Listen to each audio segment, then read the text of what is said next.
journalists need editors. They're supposed to be wiser, usually older, able to give good advice, and able to say, you are barking up the wrong tree. That's what editors are for.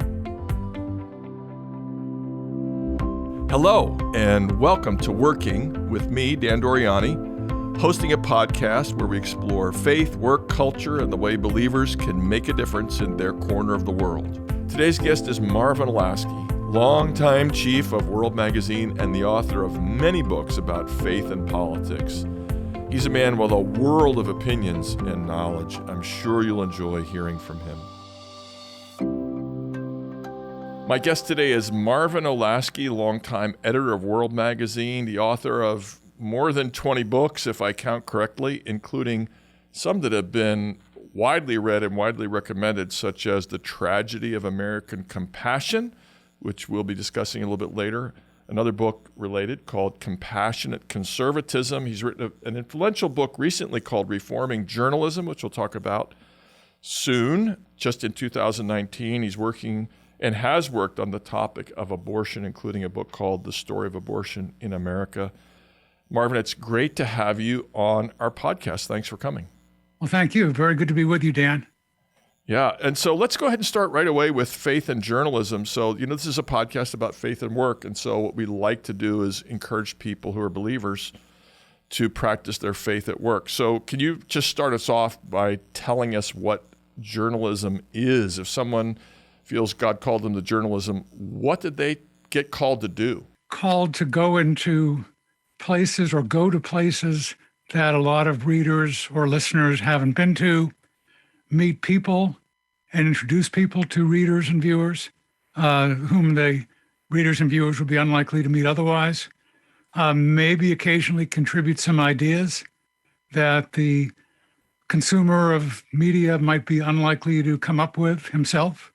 Just a variety of opportunities to bring people to people, places, things, ideas they otherwise would not meet. I love that definition. Thank you. So that's what a journalist does, we might say, in all circumstances. How does one lead journalism? Because for many years you edited, you were head, I guess you could say, of World Magazine, a Christian news journal. I think there's some opinion, but it was essentially a news journal, I think you could say. So how does one lead journalism? How would you lead journalists, we might say? You come to observe whatever you're observing, you come with a certain worldview. No one is neutral or doesn't have any thoughts about something, but you try to proceed inductively. That is, see what's going on, watch, ask questions, and then build a story from the bottom up, rather than coming with, in a sense, a predetermined message and then just finding a set of facts to fit the message. So you try to see what's actually happening and then work your way up from that. Yeah, that's good. So Marvin, one way you describe this inductive approach is biblical objectivism. And I want to know what that is. And of course, we know that you just said no one can be perfectly objective. That's not conceivable. Nonetheless, you want to have some kind of objectivity. Well, how would you describe that? Give you a metaphor here. I'm with you today from afar at my house in Austin, Texas. And when we moved here back in 1997, we learned that this house was built by a fellow who lived next door.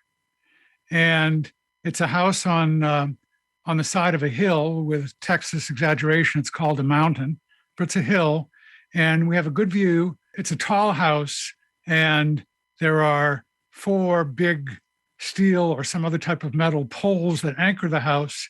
And I wanted to know, well, if we get these big winds, is the house going to blow away? And the builder, who happily lived next door, was kind enough to actually show me the plans, the blueprints, explain what was in those poles and how strong they were.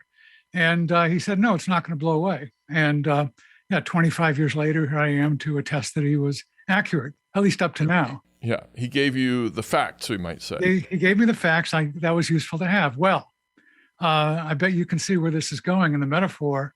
God is not all that far away from us. I mean, he's transcendent, but he's also immanent. In a sense, I think without boxing him in a way, he lives next door to us. He's left us some documents. I wouldn't call them blueprints, but he's left us some documents that explain the nature of our house that he built. Now that is the nature of the world.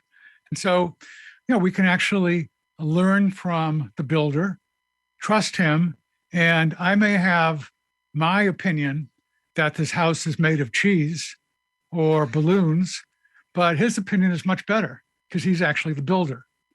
And that's the way, in this very basic, childish way of mine, I tend to think of the nature of this house that God has built, namely the world, the solar system, the universe.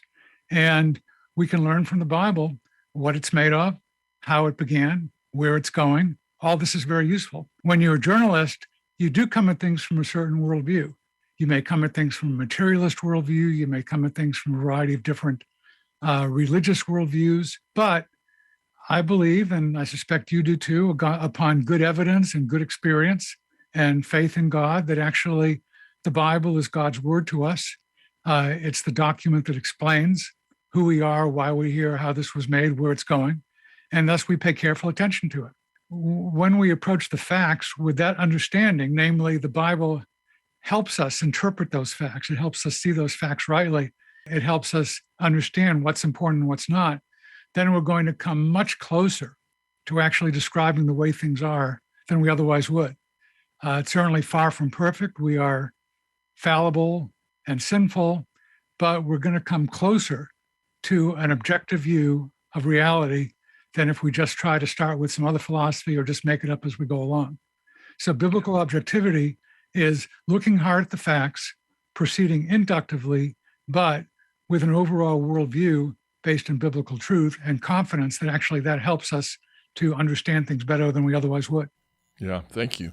So we're agreeing then that we aim to be as objective as correlated to reality as possible, but we also know that there's no such thing as total objectivity, and I'm sure we agree that there's no such thing as a fact without any interpretation. Right. Just yesterday I was reading again about Pluto, and people are still lamenting that Pluto was downgraded close to 20 years ago by now. But it has to do with how you interpret the facts. I mean, we know the facts about the size of Pluto and its orbit, and then you have to interpret it, and you interpret as well as possible and as objectively as possible, given we all have biases, and the Bible corrects those biases well. I see that you're wearing glasses for a long time. I think at least since John Calvin, the Bible's been sometimes called, corrective lenses or glasses so we can read the world correctly. Now, you mentioned Pluto, and I haven't thought this through before, but I have my wife and I have two of our grandchildren who are staying with us this week. They're 4.5-year-old twins. And we were doing a puzzle this morning, a solar system puzzle. And it has the sun, it has the Earth, Mars, Venus, and I just kept looking, going out, Jupiter, Saturn, Uranus, Neptune. Where's Pluto? No Pluto. No It's been Pluto there. downgraded. Which seems very sad to me because I certainly grew up in Pluto. Now, if I were to claim, and here's where this idea of biblical objectivity really helps us to understand when to take a particular position on things and when not to. If I were to claim that the Bible tells me that there are 9 planets in the solar system, including Pluto, this is biblical truth, and anyone who doesn't agree with Pluto, I'm going to excommunicate from my church, that would be overusing the Bible. Yeah, well, definitely. And there's sometimes a tendency, not so far as Pluto, but in other things, sometimes among fundamentalists, there's a tendency to overuse the Bible. Among liberal theologians, there's a tendency to underuse the Bible and say or to use basically big principles and not particulars. Exactly. Love and just fill in love according to whatever your ideology is. Right. So here's what we try to teach our reporters. And this is another metaphor because World Business Headquarters are in Asheville, North Carolina. And 50 miles west of Asheville, there's some great whitewater rapids, or great for me.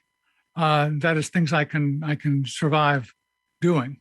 There are 6 classes of rapids. Class 6 basically is a waterfall. You go over, you're going to die. Class 1 is gently down the stream. They've become progressively more difficult. There are some things where the Bible is very, very clear, and those are class 1 rapids.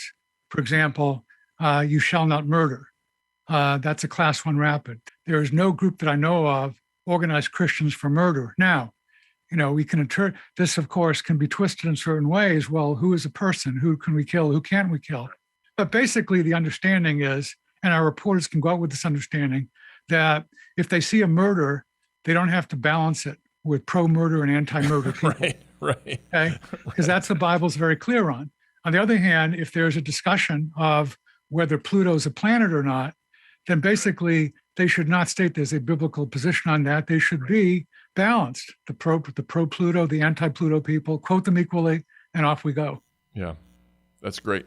So yes, there's something you said. I didn't plan to ask you this question, but I think you're implying, tell me if you are not, that it's possible to use the Bible to then read the world.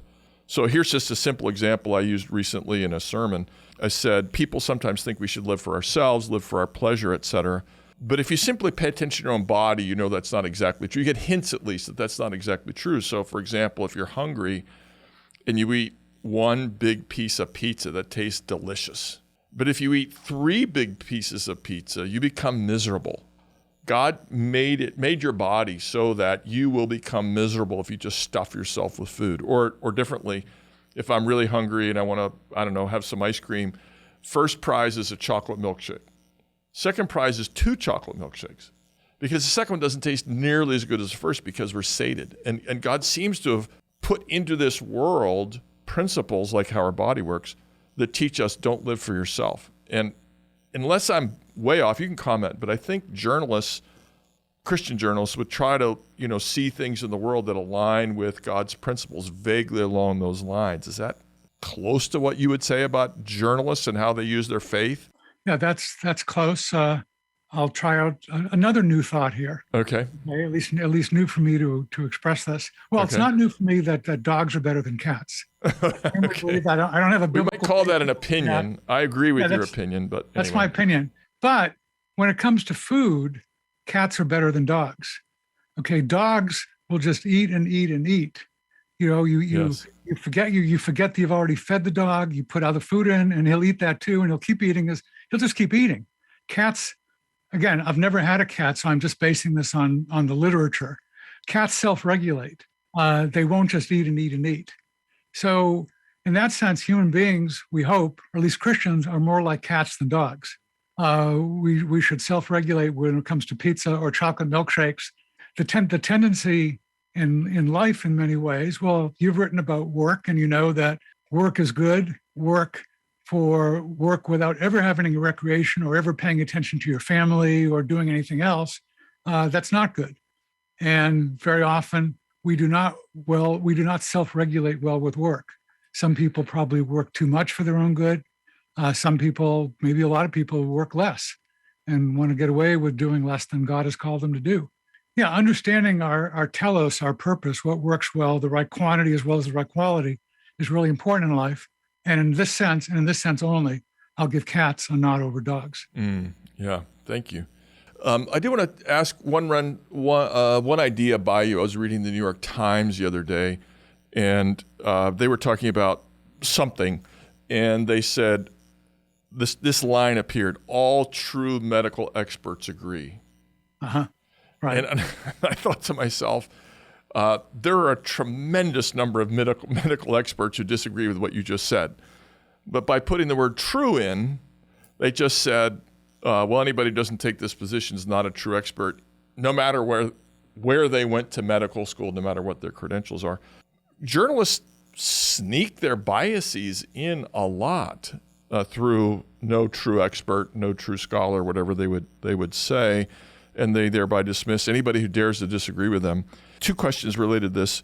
How can Christians keep from making similar mistakes? Anybody who disagrees with us is just wrong. You've kind of spoken that a little. And also for our consumers of news, do you have any suggestions about how to tell if you're reading a biased source and they're claiming objectivism or objectivity and they're not objective? Those are 2 different questions. You can answer one of them or both of them. Let me deal with the second, and then I'll probably have forgotten the first, and you'll have to ask it again. There's no way in a subject you know nothing about that you can really tell for sure whether the journalist is telling the truth or lying, whether he's accurate or not. This used to be called in the 19th century Afghanistanism, or at least British journalists used that term, because the idea was that you could write, since no one or very few people from England had been in Afghanistan, you could write just about anything you wanted and people would believe you. There's a spectrum in a sense, Afghanistanism, let's say on one side, and baseball box scores on the other. Baseball, you can very quickly learn who's reliable and who's not. If you watch a baseball game and then you read a story the next day that misses some important things, you know that very quickly. Often we don't know. So I think you have to judge publications more. And that's why it's hard now that many people are freelancers on Substack and so forth. There are good things about that, but there are also bad things. They usually haven't been edited. You don't know whether to trust them or not. But I believe strongly in getting the sense of the publication by finding a story about which you know something. Yes. And then you can read it and see, aha, does this publication get things right? And then that'll tell you that, well, maybe the next story you read will also be right. You start with what you know, where you have some basis of judgment, and then you proceed to what you don't know. Now, what was your first question? No, first of all, that's just so important that I almost don't want to let it slide by moving on to another question. The other question, let's leave it at that because it's so good and so important that we hear a very concrete piece of advice, and that is ask questions about the publication, whether it's a journal or a newspaper or whatever it is, an internet site in general, and you do that best by reading about a topic which you know a fair amount about, and then you can discern whether somebody's reliable. I give the same advice on reading theologians or Bible exposition for what it's worth. What's the role of a journalist? And I'm just going to quote you to yourself. You wrote this book, Reforming Journalism, and said that one of the main jobs of journalists is to check corruption and to prevent tyranny. And you also said that today that maybe has gotten more difficult because our definition of tyranny keeps changing and we've lost what true tyranny is. I'm going to quote one line from your book, which I just loved, from page 5. The fact that many people are now writing about oppression and the villains were external influences such as corporations, churches, schools, guns, or meat or something, which I thought that was hilarious. In other words, almost anything can be oppressive today, and if almost anything is oppressive, then there's a danger that the real calling of journalism, as you defined it, can be eclipsed. The real calling is to recognize genuine corruption, genuine tyranny, not what someone's bothered by at the moment. Would you explain the role of journalism regarding tyranny, corruption, and oppression? Well, yeah, I will. This is a vast generalization, but yeah, sure. Let me just say that there are three phases. I wrote a book on American journalism history, and really saw there were three phases in the way that journalists tended to examine in an investigative way the world around them. The first phase, you see this in colonial America up until, 1735, there was a famous trial, but it really continued in many ways up until the late 18th century. I call this the royal story or the official story. Mm-hmm. The official story is what the king, the royal governor would tell you what it was. And the job of journalists was to make the king or royal governor look good. And that was the case in China, you point out as well, for hundreds of years. Yeah. Yeah. And China, sadly, is now back to the official story. There was a brief period where they seemed to be having a little bit more freedom, but that's gone now. So the official story basically is doing public relations for whoever's in charge. Mm-hmm. You start to see in 1735 with a journalist in New York named John Peter Zenger is the first person who goes on trial really for emphasizing the corruption story. Namely, the royal governor of New York, William Cosby, was a sheep stealer. He also stole land from Indians. He was generally a nasty guy. And John Peter Zenger in his newspaper articles basically saying that. And Cosby, of course, threw Zenger into jail, and then there was a trial. And the trial basically should have been open and shut. I mean, because British law at that time was the greater the truth, the greater the libel. In other words, if you are closer to the facts, but they are embarrassing facts for the king or royal governor, and you tell that, that's even worse than if you made something up. And truth was no defense at all. The jury became a runaway jury. The jury disregarded British law and said, Zenger's telling the truth William Cosby is a bad guy, and we're not going to keep Zenger in jail. And Zenger went free, and Governor Cosby then, wanting to avoid a revolution, let him be, and he went on and kept editing the paper. So that's the beginning, really, of the corruption story taking over from the official story. And then journalists really, until the late 19th century, from, let's say, about the American Revolution through the late 19th century, saw their job as exposing corruption. That is, they weren't supposed to be, great professors looking at the big picture. They proceeded inductively rather than deductively. So they said, okay, the best we can do, we can be helpful here by pointing out a problem here, a problem there. We're not going to make a huge systemic analysis. We're going to try to do stuff that's in our own neighborhood, things we can see, and go from there. And then maybe people will put together the pieces, but that's beyond what we can do successfully. Mm-hmm. Right. The late 19th century, and then going bigger in the 20th century, and probably even bigger now, you have a takeover. Instead of the corruption story, you have the oppression story. The job of the journalist is to expose systemic oppression, go big, get people riled up over big stuff. In many ways, since so many local newspapers have gone out of business or cut down their staffs, there's very little local reporting that's going on. But reporters are waxing eloquent about the big oppression of whether it's church or capitalism or this or that, or if they're vegetarians, meat. All these are oppressive things. Seriously, about meat, Horace Greeley and his wife, Mary Greeley, thought that eating meat was a problem. And maybe they were right. Anyway, my dog is named Greeley, by the way, after Horace Greeley. Yeah. So I feel, because he likes meat and doesn't get it all that often. But anyway, this was Horace Greeley, in a sense, was the first person to start suggesting the oppression story. And perhaps my dog, Greeley, occasionally feels oppressed, but he mostly complains about corruption. So let me just pick up on a little thread in the middle between there. So, obviously journalists do things like cover wars. And, yes, there's a lot of different narratives possible right now. At this moment that we're talking, there's a war between Russian invaders and Ukrainian defenders. Of course, the Russian press says we're stopping Nazis in Ukraine, which is, we would say that's preposterous. On the other hand, we do have other issues. I mean, I've read a fair number of accounts of World War II, and one question is, when did World War II start? One answer is 1935, another answer is 1937, another answer is 1939, 1941. What was it all about? And I mean, there are revisionists who say, look, it's not just about their grab for power, the Axis forces grabbing for power. They'd been shut off from resources and industrial expansion, and they thought they were defending their rights and so forth.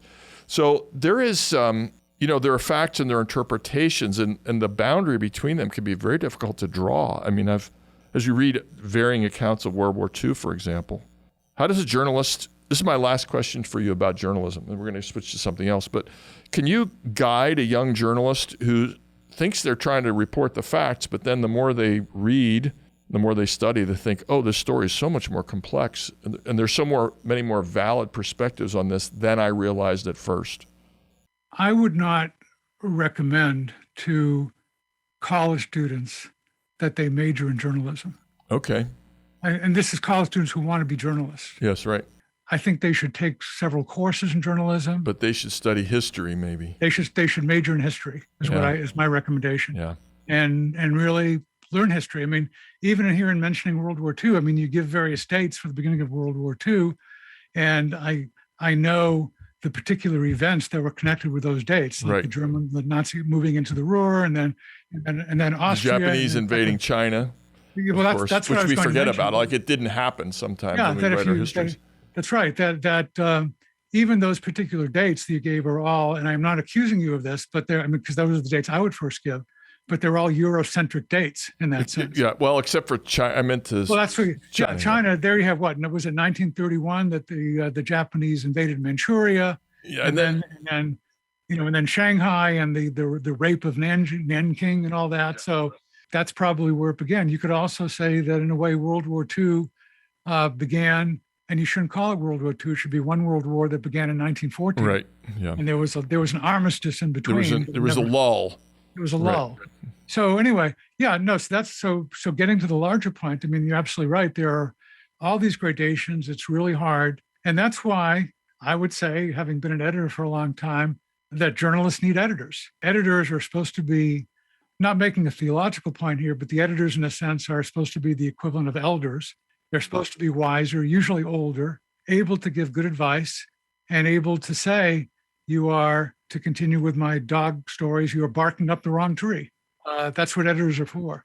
Since I was the editor-in-chief, I didn't have someone editing my stuff except for my wife. And she was always my editor, and she would tell me sometimes that I was barking or meowing up the wrong tree. Yeah, right. About 10 days ago, you and I had a conversation about what I think we agree is one of the more egregious errors. I said no more about journalism, but one more. One of the more egregious issues in journalism today, which is reporting that says if we don't, cut our carbon footprint and reduce our use of oil by 30, 40, 50, 60, 70% in the next 5, 10, 15, 20 years, it depends, we're headed for ruination.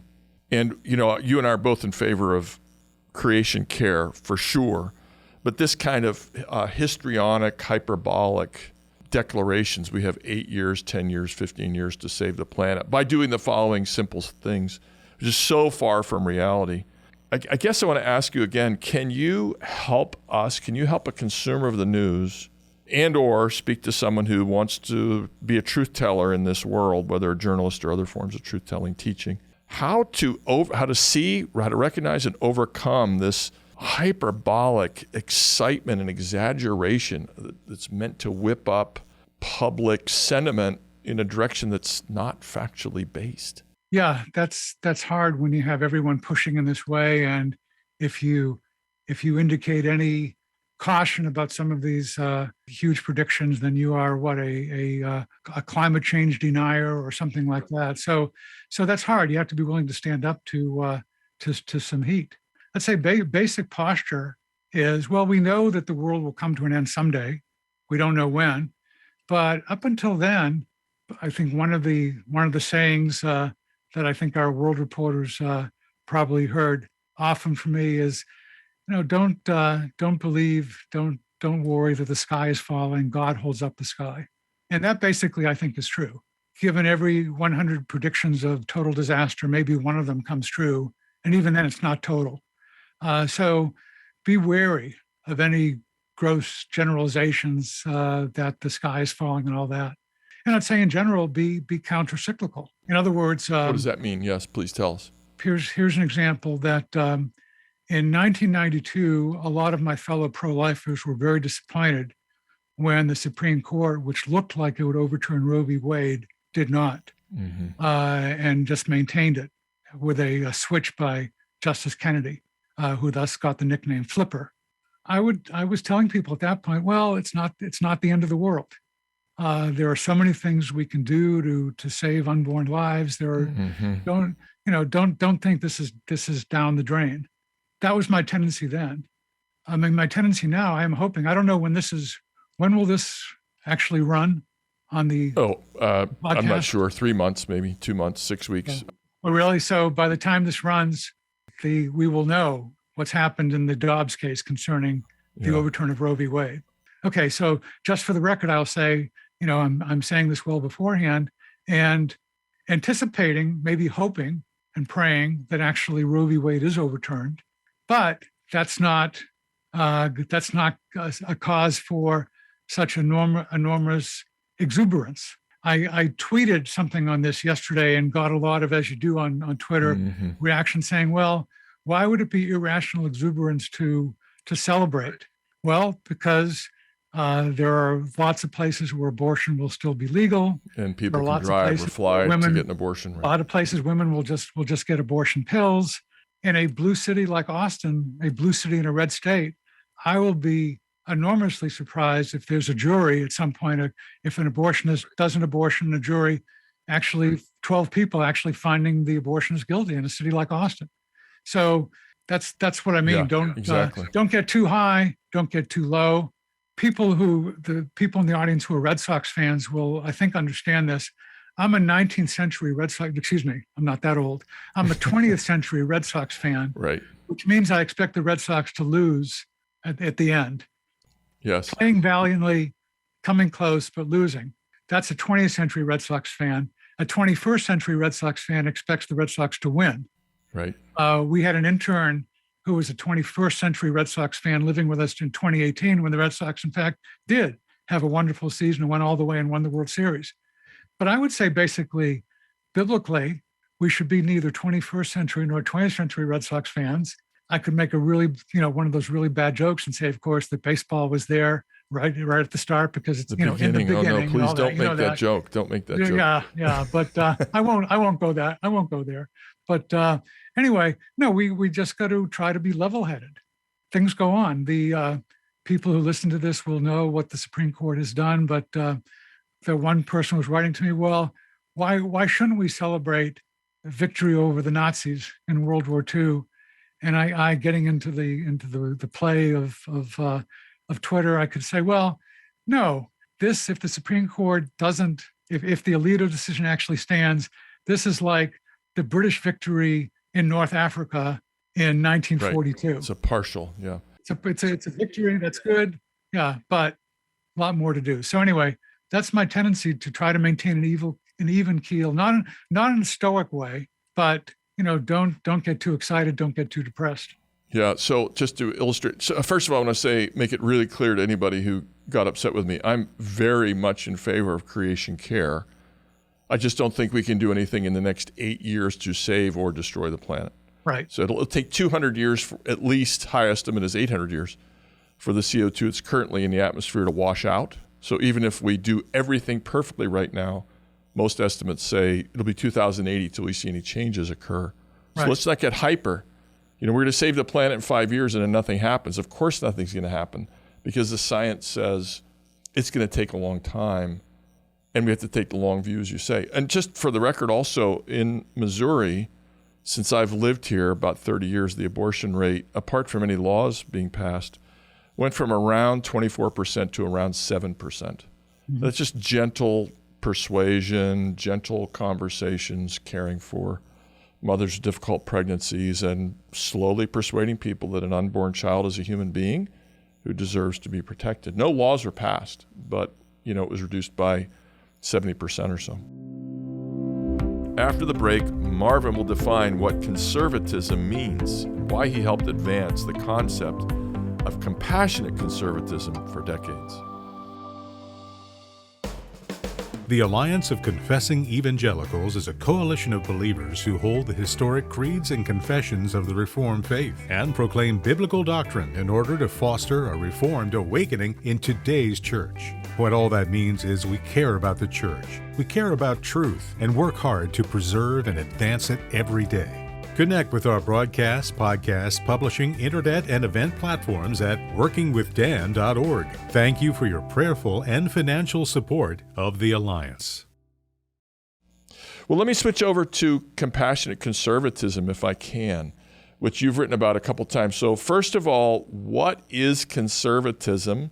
Right now, it's sometimes identified with right-wing politics or nationalism or being a Republican, maybe strong defense or pro-business or pro-life or anti-immigration. There's all kinds of current views of what a conservative is, but what is a conservative? Then we'll talk about compassionate conservatives in a minute. What's a conservative in your opinion?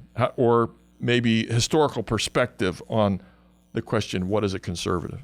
Yeah, historical perspective. I mean, we could talk about Edmund Burke and all those people, but I read a long time ago just about a place, a big open area, and the designers wanted to figure out where they should put a path going across this open area. And rather than just assuming that they knew the best way, they let it go for a while without a path and saw which way people walked. And then they say, oh, okay, this is what people are using. That's basically a conservative. You go into a problem seeing, well, how have people dealt with it? And just because we're living now and they lived 50 years ago, maybe they are not entirely stupid.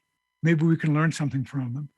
So, I mean, that without getting into the realms of political theory and all that, I mean, that I think is the simplest definition of a conservative. You actually have a sense of history and pay some attention to what people have done, how people have tried to work out a particular problem.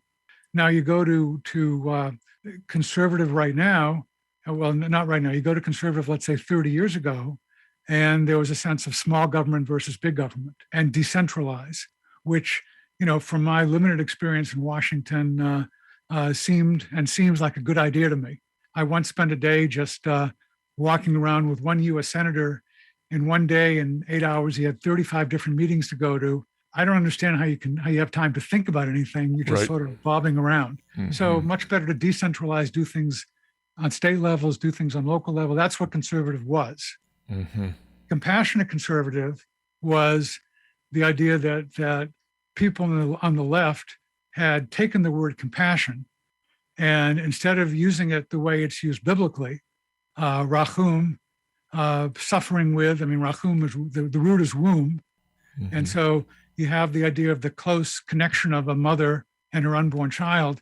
Well, that's compassion. That's where the word compassion comes from. Greek, I don't. I may be mispronouncing it, but splanchnoi, which is translated as bowels of yearning or something like that. Yeah. So, in other words, compassion, the classic definition is suffering with, compassion, suffering with another, not just passing. Not giving them money, but actually getting in. In your book, The Tragedy of American Compassion, you stress, I think beautifully, that true compassion doesn't just give somebody a handout. Right. It knows, you get to know the person, you know what their needs are, how hardworking they are, what abilities they have. Right. And you know them at length. You get involved with them for a long period of time. 19th century did that really well. I love that portion of your book. Yeah. The focus was on getting to know the person, not just giving them something. Right. Yeah. Not just throw money at a problem as if that makes it go away. Yep. Right. So can I ask you about your chapter? I warned you. I know you wrote this 20-some years ago, but in this chapter, The 7 Marks of Compassion, I'm calling upon your memory here. You say A, B, C, D, E, F, G, affiliation, bonding, getting to know somebody, suffering with them, categorization, what's the status of their need. I won't explain them, I'll let you do it. Discernment, employment, freedom, and God. That's your A, B, C, D, E, F, G. Freelance with us. How does that get us to truly compassionate conservatism? That A, B, C, D, E, F, G. Whatever parts of it you want to address. Yeah, just going through that. I'm going down memory lane here. Yeah, affiliation. Families are important. Marriage is important, as opposed to just being a rolling stone, totally separate. So you look for family connections, and you try to help those connections be continuing, or if the connections are broken, try to help them. If there aren't the connections, then bonding. This one-to-one connection between a person who needs help and a potential helper. Categorization. The terms from the 19th century.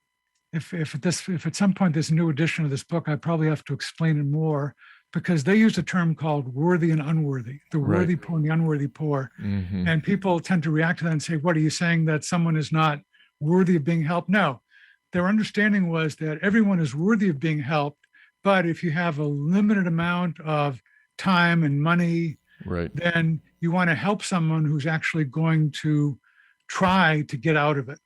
In other words, you can spend a lot of time with a person who really, and it sounds strange, a person who is so used to being homeless, the person doesn't really want a home. Well, and if I may just jump in, you have two phrases. One is needing work rather than relief.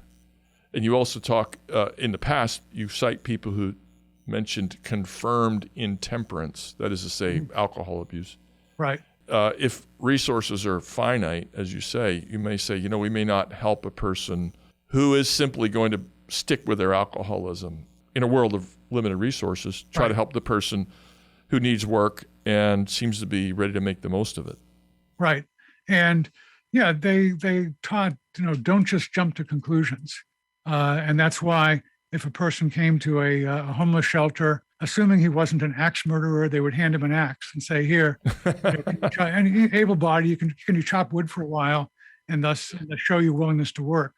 There are some groups today in cities that are doing something similar. I'm just learning about this with, a lot of cities are just such a mess on the streets, and they're actually giving them plastic bags and say, go out and collect trash and bring it back here and then we'll pay you for something.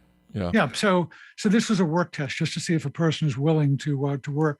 Then you had discernment, and that was basically the idea that you just can't have one size fits all. You have to try to know the individual and see what particularly is going to help that person.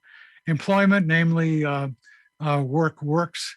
It's important to not just be given stuff. You have to be willing to contribute. Freedom, you have to be able to contribute in various ways.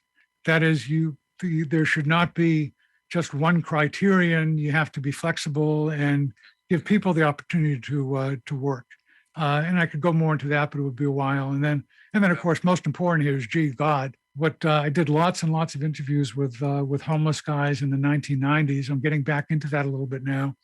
And what I found out back then is the successful transitions from homelessness were almost always people who had come to a belief in God and thought they had some purpose in life besides just living from one meal to the next and sleeping on the streets.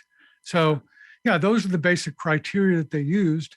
And I think there are ways they can be applied today. Yeah, thank you. You know what? I was listening to you too much and I lost my place. In my book, you have this fascinating set of lines from an older document that was written more than 100 years ago. And you say, among other things, that acts of mercy are practiced this way: to give only in small quantities in proportion to the immediate need, and less than might be procured by labor, except in cases of sickness. So that's rewarding people for working. You give them money, but you make sure they would get more if they worked on their own. That's, of course, not always possible, right? But that's the ideal. Yeah, that is the ideal. And I've seen this work of God has changed some hearts sometimes in some small ways. I may have contributed to that a couple of times, but I've seen basically trying to put into practice that you really want to help a person see that work is important and the person can do better by working than by not. And just a lot of people have gotten so used over the years to just having stuff given to them, and that gives them. I'll go back to dogs and cats again. I mean, the basic Christian understanding, as you know, is that we're made in God's image. We're not animals. I don't expect much from my dog Greeley, except to entertain me in certain ways, and we go on walks and so forth. I mean, I try to do 10,000 steps a day. I think I try to get him to do about 1 million steps a day because he's a very small dog, or weighs about 12 pounds. Yeah, I feel I have done my job with Greeley if I walk him and I put some food in his bowl. I don't expect him to sit at a computer and write. I don't expect him to build anything for me. I'm fine with him, except during our hour of walk, just to sort of lie around. But that's Greeley's a dog. Human beings are not dogs. We are made in God's image. We are capable of working, and we should be helped to see the importance of doing that. But what am I doing? I am talking about work to the person who writes the books on work. Well, that's fine. That's our theme is faith and work. So another aspect, you've talked about compassion a lot, 2 books and lots of other pieces, and you also write about abortion a lot. Do you see abortion as a compassion issue? Do they connect in that way? Does that connect? Are they connected to each other as a compassion issue, as a bedrock Christian conviction? Love your neighbors yourself. Take care of the poor and defenseless. Who's more defenseless than an unborn baby, right? How do these 2 ongoing interests of yours intersect? Well, let me just first this whole thing of compassion. And you ask, okay, about the mother and her unborn child. Well, again, you go back to the Hebrew rachum, womb. That's the classic definition of compassion. That for you are tied together with this child in God's grace and God's kindness, setting things up that way, and you are totally connected in every way. And whatever you do or eat or drink, you have to think, okay, how is this going to affect this baby? So, I mean, that's the ultimate example of compassion. I suppose the ultimate example of compassion is Christ coming to earth. Yes, of course. To die Right. for us. The ultimate human example of compassion is a mother and a child. Now, what's interesting about this is that people on the abortion side will say, I mean, abortionists will say, well, I am being compassionate to this Toward the mother mother. by helping her, but well, not by helping her, by aborting her child. Right. I am freeing her. Well, I mean, that's not only not a biblical definition of compassion, but just in terms of the basic facts, it doesn't work that way. I mean, I've talked with enough people and I've read enough examples of what today, we call post-abortion syndrome, to know that it's not compassionate to convince a mom to be complicit in killing her child. It's obviously not good for the child, and thus it's important for doctors to be able to see and realize that they have two patients, not one. Yes. And that their compassion is trying to help both patients and not just one. Well, we might mention the father sometimes who has a child aborted without his knowledge. Although you and I both know that fathers are often complicit by saying, "Hey, I'm not going to help you with this baby. You better take care of this," and so on. But there are also fathers who are excluded from the situation.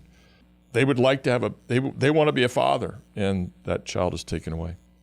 Yeah, in this book on abortion, the story of Abortion America, that'll be coming out right at the beginning of next year, I have a co-author, a young woman who's interviewed lots of pregnant women who were not surprised by joy to be pregnant. Right. And she's heard at times that their boyfriend is actually pressuring them to abort.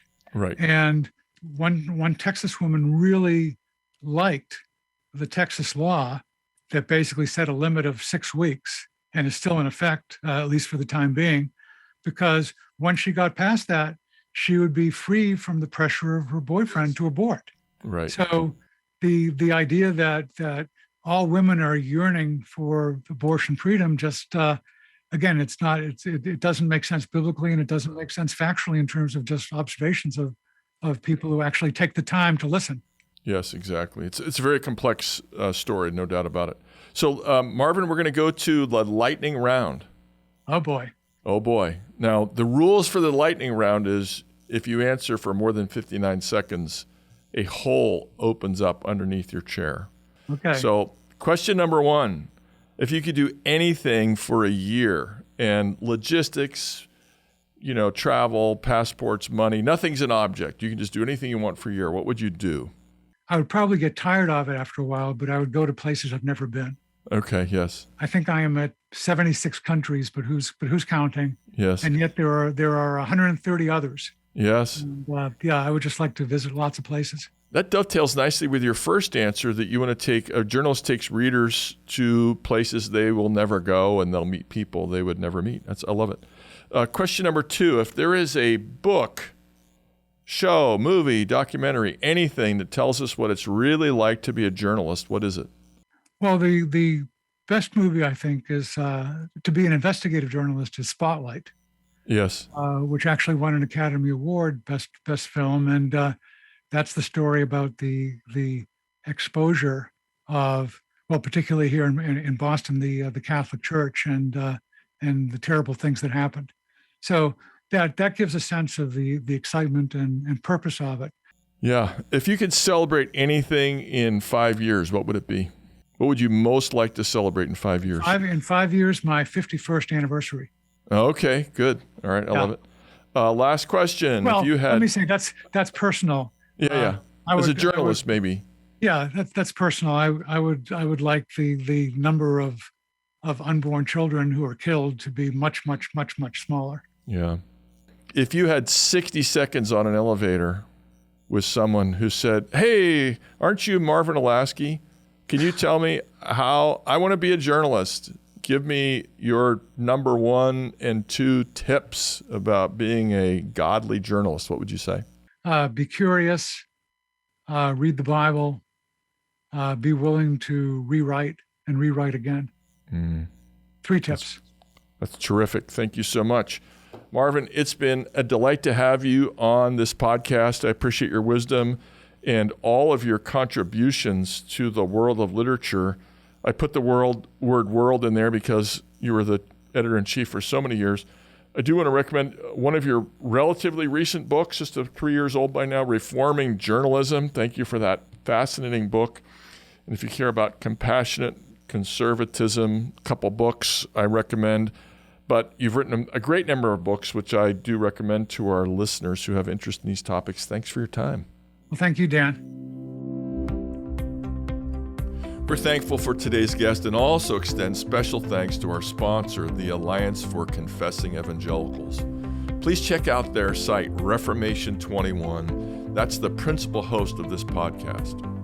If you want to put your faith to work and change your corner of the world, visit our website, the Center for Faith and Work St. Louis. Look for faithandworkstl.org. That's one word. We'll help you start a cohort with like-minded believers who also want to practice their faith at work. This podcast is donor-supported. To keep us going, please donate on our website. Maybe more importantly, you can support us by listening, by subscribing, by sharing, by liking us, by posting us on your favorite platform, or go old school and tell a friend.